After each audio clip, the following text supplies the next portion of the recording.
Time to start? Yes, it's 3 o'clock. It's 3 o'clock. Good afternoon, everyone. Welcome to the December meeting of the Faculty Senate, which I hereby call to order. So our first item on the agenda is corrections to and approval of the minutes. Do we have any corrections for the minutes? Do I have a motion to approve?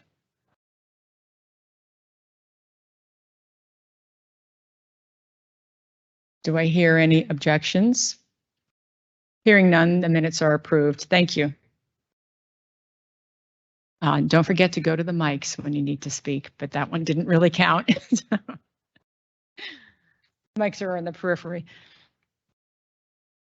All right, in terms of reports from the officers, we'll start with President Emeritus.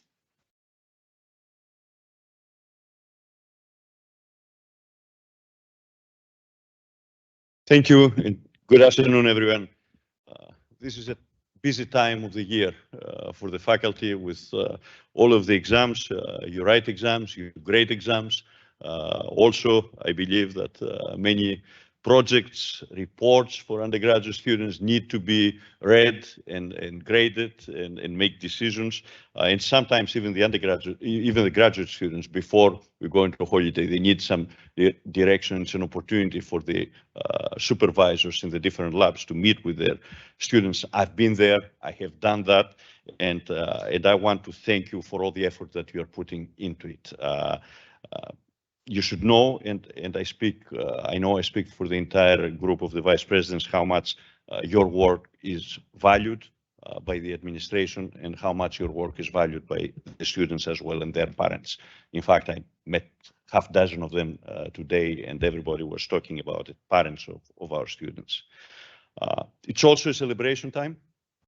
We have a great party that we are planning for Monday. Over 15,000 people are going to be there in the Colonial Life Arena, and they're going to be close to 1,000 in the Cocker Center. You are all invited to that party, and I hope you will come and celebrate together with our undergraduate and graduate students their success as they walk across the states and as they receive their degrees. And frankly, I know through my experience that they want to see you there. They don't care, and they don't know the president or the provost that much. They don't care that much about the deans. Who they care about are the people who taught them in the classroom and the people that they know and they have seen every day for several semesters, sometimes one semester, sometimes multiple semesters. So please come to the party that they and their families are having. And that's my perspective, by the way, for graduations. Graduations are not kind of sterile ceremonies that we do on behalf of the university or the trustees or the administration. Graduations are parties. It's where we celebrate the success of the people that they have been with us for a number of years. My report is going to be relatively brief. I want to update you on a couple of initiatives that we talked about and that we have started and tell you where we are there. The arts and the humanities grants that we talked about, we have received approximately 100 proposals. That's a huge number, by the way. It takes some time to evaluate them, but they were 100 proposals. In terms of the 5 university research institutes that a call for proposals went out, 41 proposals, including 400 faculty members. There are 400 faculty members involved in these proposals in establishing the university research institutes. And the Bridge to Faculty program that came out asking for departments make applications in terms of hiring. You remember a postdoc with Bridge to Faculty once that this individual meets certain standards. For 12 positions, 32 applications. What this tells me? 2 things. First of all, it tells me that we are hitting the right points. We are putting out requests for areas that there is strong interest and strong need, whether this is individual faculty, research groups, or departments. And the second part that I learned from here is that a lot of people will not be happy because we will not be able to fund every one of them. We have certain numbers, and the success rate is going to be at 30% and below. 30% for the Bridge to Faculty program, maybe 20% in terms of the arts and sciences, and it's going to be less than 15% success rate. So a lot of people will be unhappy. Very few will be happy. Having said that, given the interest and the strength, there is a commitment to continue this, and we have the capacity to continue these programs and actually annualize a number of these programs, with the exception of the institutes, which is a very big investment, and we need to give them a little bit of time to see how the first ones do, to see what will do afterwards. So I'm glad that we hit the right areas. I'm glad of the response. I'm sorry that we will disappoint a number of people, but please pass the message that, hey, we'll continue doing what we were doing, because this was missing for quite some time. We'll also continue to work the strategic priorities that we have discussed by now. Both the provost and I have completed listening sessions and hearing from the different colleges. Now we're getting into the point that we have a number of planning sessions. We don't call them retreats, I guess. We don't retreat, we always advance. It's what we know as retreats by this time. First with the deans, then with the cabinet, and in the middle of January, a 2-day retreat with our board of trustees to finalize these plans. And by the time that I will come back and I will see you again here in February, early February, I think it's the first week of February, all of these will be concluded. Since the last time that we met together here, I also had the opportunity to meet with a couple of groups of faculty with different perspectives. I met with the Jewish faculty and staff group, and I also, and the provost, by the way, the provost was present in both of them. We also met with the Black Caucus of faculty, and I have a meeting set up with the Latino caucus in late January. Latino or Hispanic, the name may change, and I think we're using both names here. It's the preference of the individuals. It's important for me, and it's important for the provost to hear their perspectives, which sometimes are different than the general faculty, and their concerns.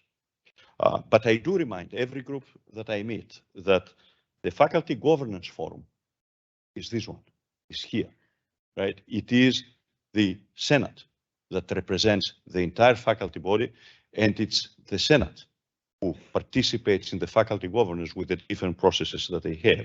I think that the different voices also need to be heard here, and I'm sure that they are heard, and you are doing this. But it's good for me to hear individually and separately these voices as well. I also continue to travel, meeting with a lot of our graduates and a lot of our supporters. It's interesting sometimes you get some crazy ideas while you do that, and I'll ask you a question. I'll answer the question. But if you go to Lawrence County in South Carolina, you go to Denver in Colorado, and you discover that there is a strong similarity. What is similar? What can you find that is very similar there? Well, both places have roughly the same number of graduates from this university. In Lawrence County, we have around 1,400 graduates, and in Denver, Colorado, we have around 1,200 graduates. So it's within 10% of each other. And they have something in common. They have the same spirit, both in Lawrence and in Denver. They watch the same football games, believe it or not, and all of them were very happy this year watching these games. So it makes my life a little bit easier when I meet with the alumni. One last thing before I answer any questions that you may have. I want to make sure that I wish you and your families happy holidays.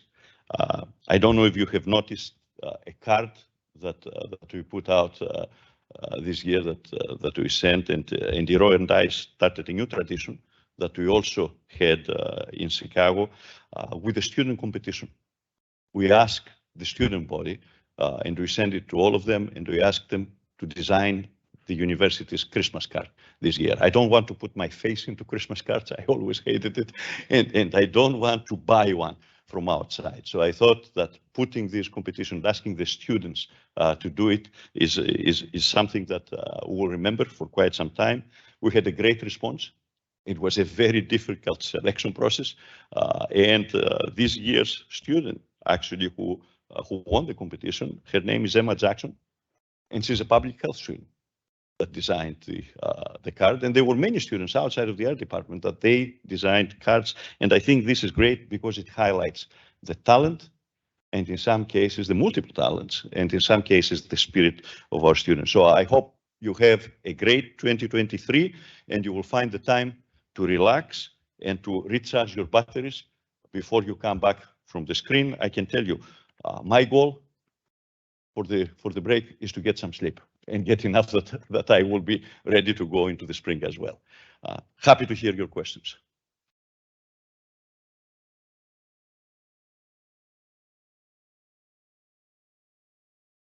Happy holidays.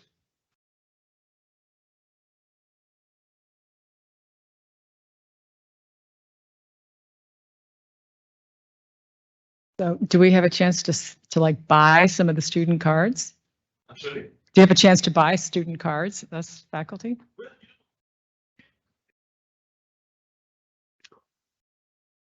Commercialize, yeah.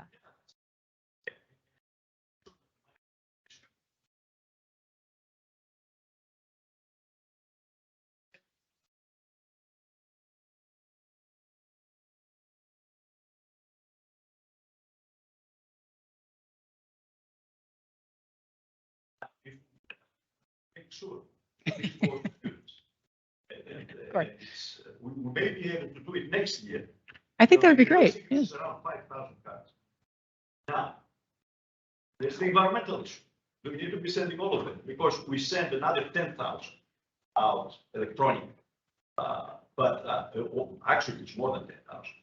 But that's a good idea to think about next year. But we want to make sure that the students who design it gets a piece of it. And then the rest of the money go into student affairs. Yeah, I don't think we all knew about this contest. I certainly didn't, but I would love to support our students' artwork. I think that's terrific. But it will, Thank you. It will bring momentum. Now that they know, I think we'll get many more next year. Thank you. We do not have the pleasure of the presence of our provost today. She was called away on a trip and it was after we put up the agenda, so I apologize for that. So we're not going to hear that report today.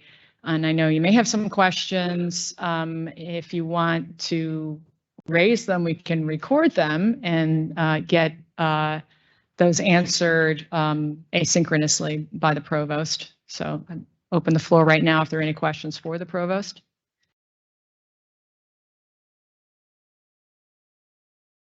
Great, makes it a little bit easier. All right, so moving on, we have reports from the faculty committee, and we'll first hear from courses and curricula, Professor Hawk.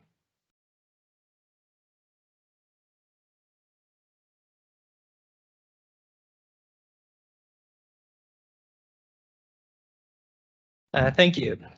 So the Faculty Senate Committee on Curriculum and Courses met on November 9th and discussed a whole lot of proposals this month. Very busy month as this was the last month to get things in before the bulletin goes into print in February.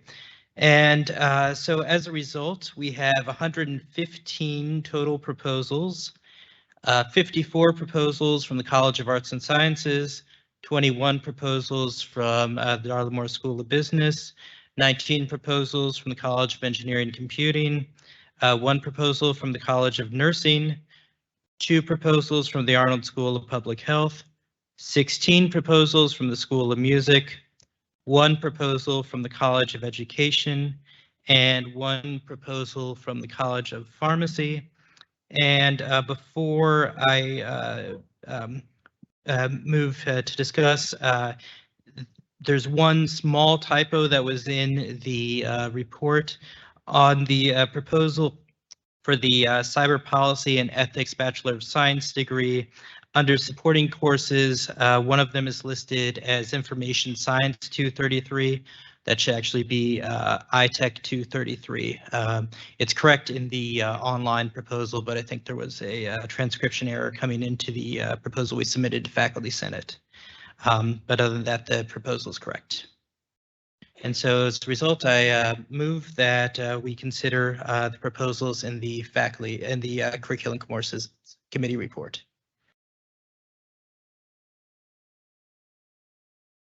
It's the motion from a standing committee. We're open for discussion.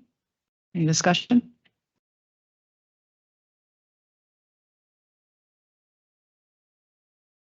Hi, just to clarify, is now the time to ask about specific items on that? Geography has I'm Caroline Nagel from the Department of Geography. Your name? Caroline Nagel, sorry. Caroline Nagel. From Department of Geography. Geography had a question about an item from the College of Arts and Sciences, a course change proposal, Geology 335, currently listed as processes of global environmental change. That item, we understand, we had been discussing that with members of the SCOE, and there had been some discussion among my colleagues and colleagues in the SCOE about making further changes to that. But our understanding is that that proposal was supposed to have been pulled from the system and should have been taken out for further discussion. They are meeting tomorrow to discuss kind of the whole curriculum around climate. So I'm wondering if there's a way that we can remove that particular item if there are no objections from the SCOE. Okay. So that, to paraphrase, you're requesting we amend the courses and curricula proposal to remove this particular course change. Do I have a second for that? So I'd like to respond to that. Daniel Oh, Frost can we from- first? We actually need a second, and then we discuss. So, okay. Thank you. Please discuss. Daniel Frost from School of Earth, Ocean and Environment. So I wasn't on the call, but it was my understanding that there was an agreement met, and if I don't know what the procedure is, but I'd like to invite our geology program director, who's here at the moment, to be able to communicate that. Is that permissible? Okay, Catherine Riker, please. Catherine Riker, School of the Earth, Ocean and Environment. So having been on that call, my understanding was that the proposal was to move forward, but the course description would be updated following a conversation that's ongoing with geography tomorrow.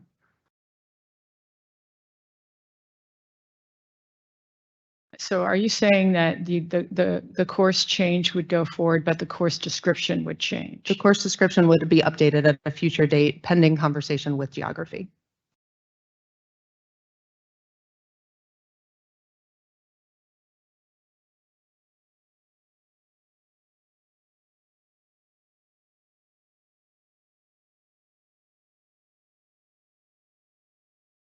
So what you're advocating is that the course go forward as it is, and then you will subsequently submit another proposal for the description changing. That is correct.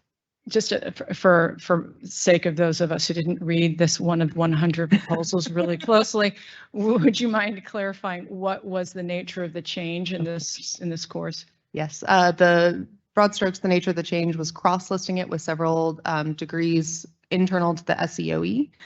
So those are GEOL, MS, MSci, and ENVR, and then changing the name of the class from Global Processes of Environmental Change to the Science of Climate Change.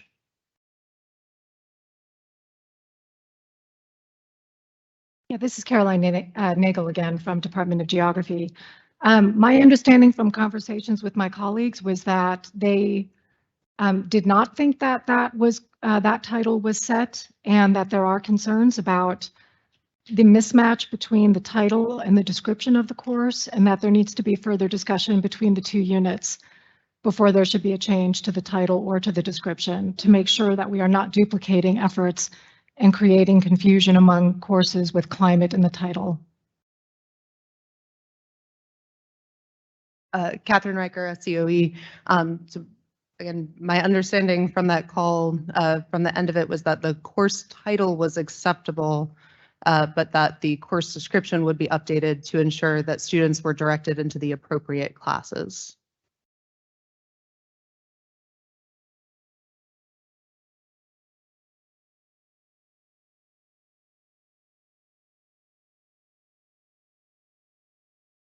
I think you got another speaker. Yeah, we have another speaker coming in. Our policy is 2 times on a given issue, so. Okay, I'm Terry Mock. I'm also from geography.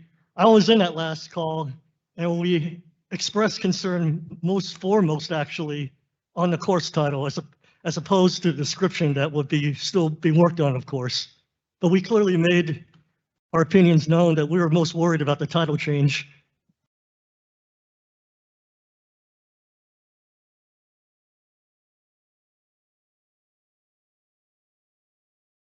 So I think the proposal that's on the floor right now is to amend this package to remove this particular course. If there are no other individuals who want to speak on this. Do I need a call? Just go ahead and vote. Okay, so we're ready to vote. So those in favor of removing this course from the packet, say aye. Those who are opposed? That'd be nay. Nay. The ayes have it. We're going to remove that course from the proposal. Otherwise, any other discussion of the packet?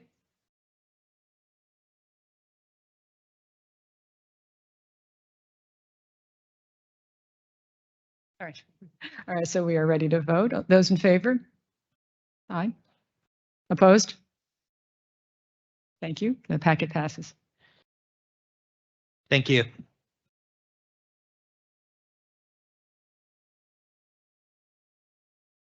All right, our next item on the agenda is a report from the Faculty Advisory Committee on a proposed change to the faculty manual. Professor Brookshire.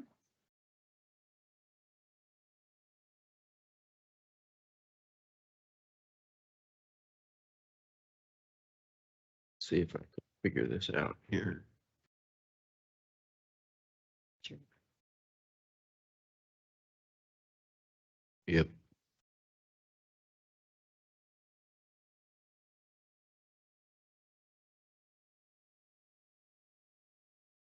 All right. Good afternoon. The Faculty Advisory Committee would like to bring to you a proposed addition to the faculty manual. Following the procedure that we established last year, we're presenting this proposal to you today for information so that you can take it back to your faculty for their consideration. And we expect to place the adoption of this addition on the Faculty Senate agenda at the first meeting of the spring semester. This proposal was brought to the Faculty Advisory Committee by a group of senators who are also AAUP members. Just briefly run through this. The idea is that each college, school, or any other dean-led unit shall have a representative committee, advises on the allocation of funds to its programs. This committee should be made up of a majority of elected faculty members. Each unit shall decide on an appropriate size for this committee, which must have no fewer than 5 members. The committee will serve as a liaison between the unit administration and the faculty on matters pertaining to the university budget, advocate for faculty priorities on matters of budget and budgetary policy, and provide a venue for discussing faculty questions and concerns about the unit budget and budgeting process. This committee shall support the key role that chairs and directors play in colleges' budget decision-making. The unit level faculty budget committee shall meet regularly with the dean or other senior administrative officers of the unit to discuss financial matters and collaborate in the development of budgetary processes and plans. The unit level faculty budget committee shall report its work to the faculty of the unit and solicit feedback and input from the unit's faculty on budgetary matters. The unit level faculty budget committee shall be properly oriented and trained in the details of the University of South Carolina Columbia budgeting process. The unit level faculty budget committee shall have access to all relevant budgetary data to fulfill its purpose, including but not limited to analyses of past budgetary experience, reports on current budgets, and budgetary projections. This proposal was brought to the Faculty Advisory Committee by senators who are also AAUP members. The Moore School and the College of Arts and Sciences also have budget committees, and this proposal is modeled on those committees. This document will be on the Faculty Senate website under the minutes for this meeting so that you can have access to the text for discussion in your units. Do you have any questions or comments?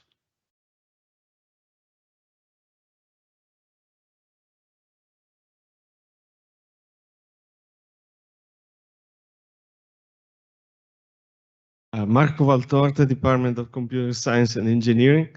I would like to voice my support for this proposal and ask for either a clarification or maybe a suggestion for a slight change in the wording. This is clearly referred to as a faculty budget committee in the last paragraph and in the next to the last paragraph.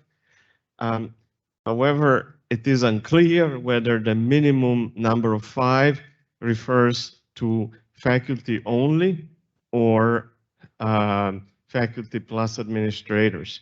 It seems to me that to have a representative faculty budget committee within a unit, it would be good to insist that there be at least 5 faculty members of the committee, the majority of whom would be, and that the majority of the committee members be elected. Well, we're saying that the committee will be made up of a majority of elected faculty members. So that is correct, but then you can imagine a situation where you have only 3 faculty members, all elected, and 2 administrators. It's unclear to me whether that is enough faculty representation. Thank you.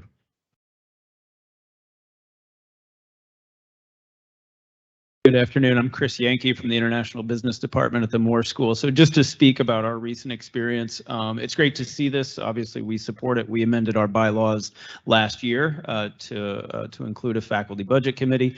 We have assembled said committee. I have the distinct honor to chair it. We settled on a number of 4. But the Moore School is a little unique in that we only have 7 departments and we all live in the same building, which makes it kind of uniquely suited for coordination. And despite that, we still don't have a member from every department. And so we discussed the reasons for that. The number I don't think was specified in our particular bylaw, although now I'm admitting that I haven't actually read the bylaw. And we wanted to keep it a little bit, so the rationale I was given is that we wanted to keep it a little bit smaller to make it easier to coordinate. We consider, though, one of our core missions a way to increase budget transparency between the unit's administration and the faculty. And so toward that, we sort of have informally decided that a representative from each department made a lot of sense. Well, we can't change the bylaw, and so now we have 4 formal members, and then we have invited the 3 unrepresented departments to have somebody come and join us. So they don't get the fancy job title, but we invite them to all the meetings and the picnics and that kind of thing. So so to follow up on Marco's comment, I think it would be a good point of discussion, especially for other colleges that even have more departments that are more geographically dispersed. If a core mission or goal of a budget committee is to increase transparency and sort of two-way communication, you know, a way to do that without someone from every department, I think becomes an important issue to discuss. And I don't have a solution for that, right, unless you really want to just change the bylaw recommendation to say 1 person from every department, which there could be downsides to that as well, but it's an issue. Right. Thank you.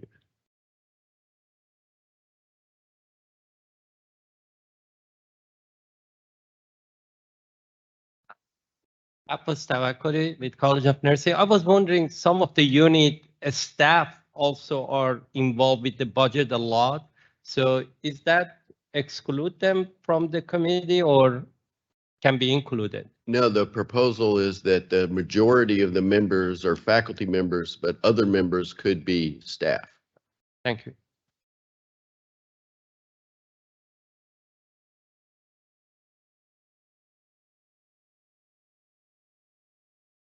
Thank you.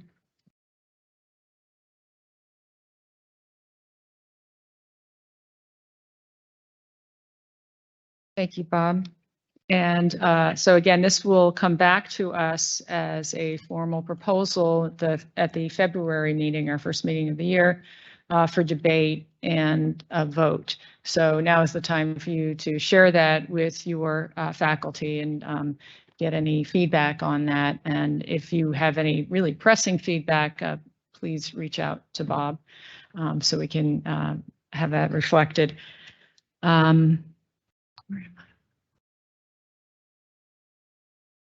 Our next committee is a Scholastic Standards and Petitions Committee, Amy Freeman.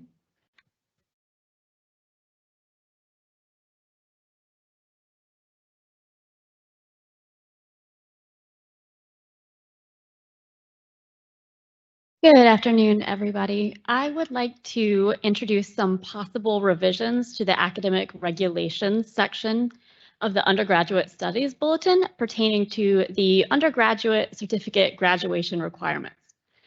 So as a little bit of a background to this, President Amarides did observe some certificate programs at other institutions that have allowed students access to courses outside of their academic discipline that have helped them develop their additional skill sets. USC has already worked to remove some logistical and policy barriers that would make such an undergraduate certificate program possible. For example, some changes were made to ACAF 2.0, which is the policy that addresses the creation and revision of academic programs and also defines degrees and other formal awards, which will go into effect soon, I believe. However, there are still some certain parameters that need to be in place for the certificate program to move forward, such as an update to the undergraduate certificate graduation requirements, which is what we are about to discuss. And I should pull that up. Yes. So these undergraduate certificates require 12 credit hours to complete.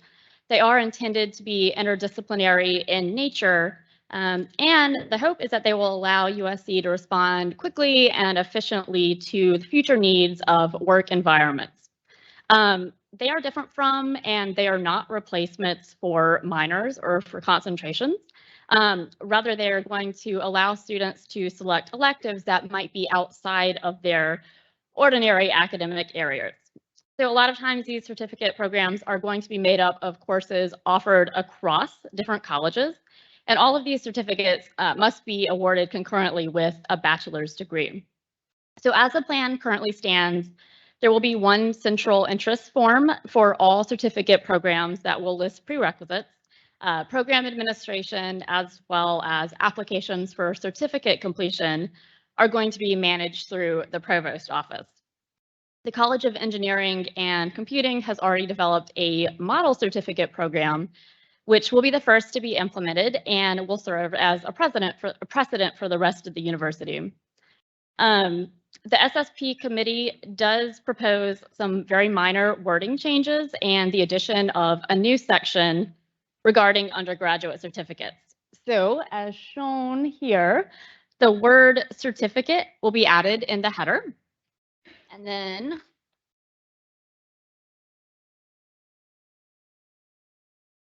scrolling down just a little bit, it's going to be the word certificate will also be removed from the application process to be addressed later. And then finally,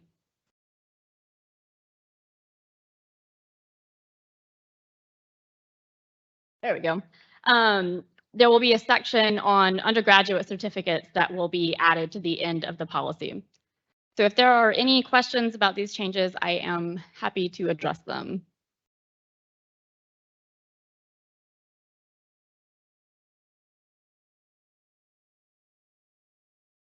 Since this is a proposal coming from a standing committee, we don't need a motion. So the floor is open for discussion.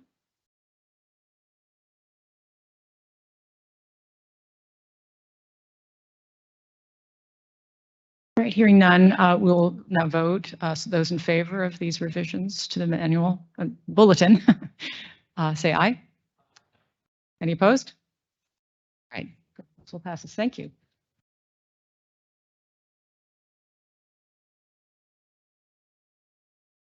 Next is the report of the secretary, Professor Bickle.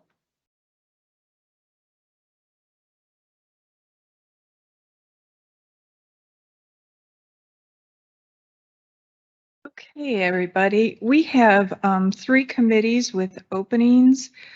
There is an opening on the IT committee. The vacancy is only through May 2024, so it wouldn't be too long.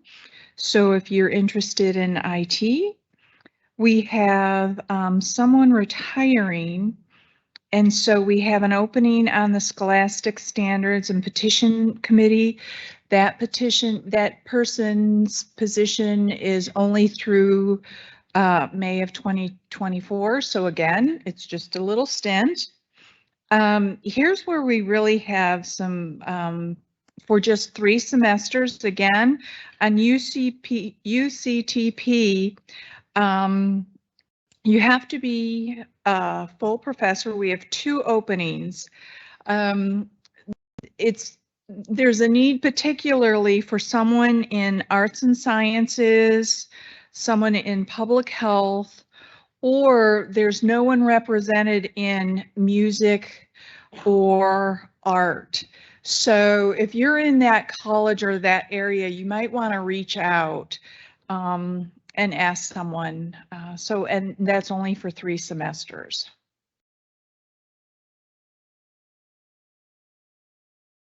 Thank you, Professor Bickle. And can I just reiterate that those UCTP positions, those are important. Those are immediate vacancies, so we really are in a rush to get those filled. That is a heavy lift. There's no denying that because it's a weekly meeting, but that would not be a 3-year term for those 2 positions. And the reason why we're looking for people in those particular colleges or schools is because we're somewhat underrepresented on the committee, and so it will help balance out the committee. It works kind of paradoxically. You don't review files from your own unit, right? But you need people who are familiar with that unit enough to kind of evaluate it. So it's really important to have that spread, that distribution of disciplines. It's arguably one of the most important committees at the university, and one of the most important decisions we make is to award tenure and promotion. So I encourage you, if you are not yourself a full professor, if you are, please consider doing this. And, of course, just roll off of the Senate. We'll find another senator to replace you. But if you are not, or you're not able to do this, to reach out to your colleagues who are full professors to do this important service. I've done it twice. I'm not doing it again, darn it. So find somebody else. Okay, I guess it's my turn. My report. I want to thank those of you who agreed to become the point of contact for your college or school. That's something I decided to institute this year because it's really hard to manage 160 people who are, also on top of that 160, we have the 19 standing committees that don't completely overlap with the senators. So it's a lot of people to keep track of. So it's very helpful to have you doing that. Thank you so much, those of you who are points of contact. And thank you to the points of contact who have come back with your representative for the Courses and Curricula Review Committee. I haven't heard from some of you, which I won't name, but I know who you are. I've already poked you again, so, and I will continue to encourage you to find somebody in a hurry. I really hoped to present you with the slate today. The report, the proposal by Instructional Development Committee for how this process should work specified that each college or school could identify their nominees how they see fit, but that whole slate of nominees did need to be elected by the Senate. So the whole slate has to come forward to you all before the committee can start doing their very important work. So it is time sensitive since we've already missed this meeting and we don't have another meeting until February. I may ask for a special meeting, a called meeting, so that we can get these people elected and get this process going.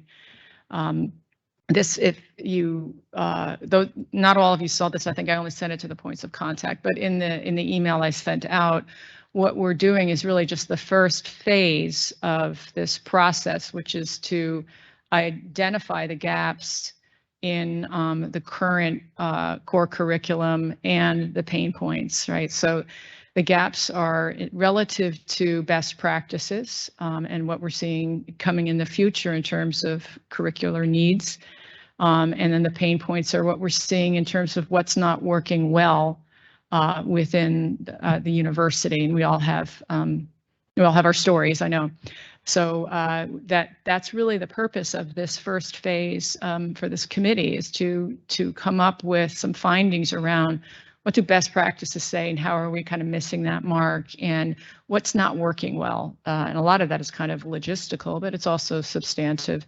And so they're not at this phase redesigning the curriculum, but identifying where the needs might be for redesign. And I think we can leave it open for there to be rotation off of that committee once that phase is done. If there's anyone has some apprehension about this being a heavy lift, yes, it could be. But I think it's not a committee you have to see to the bitter end. So if we can get through this first phase, I'd be very happy. Also, at that point, I think we do need to engage more thoroughly with the administration on their vision for what we're doing with undergraduate. But this report, I'm hopeful, will help inform on that vision. And then we can work together through shared governance to come up with a redesign. So that's my expectation for how this will unfold, and to get the momentum. This is a long process, so it's really important to get that momentum going now. So I apologize in advance if I call another meeting before February so we can get the committee started. But again, thank you for those of you who've hopped to it on that.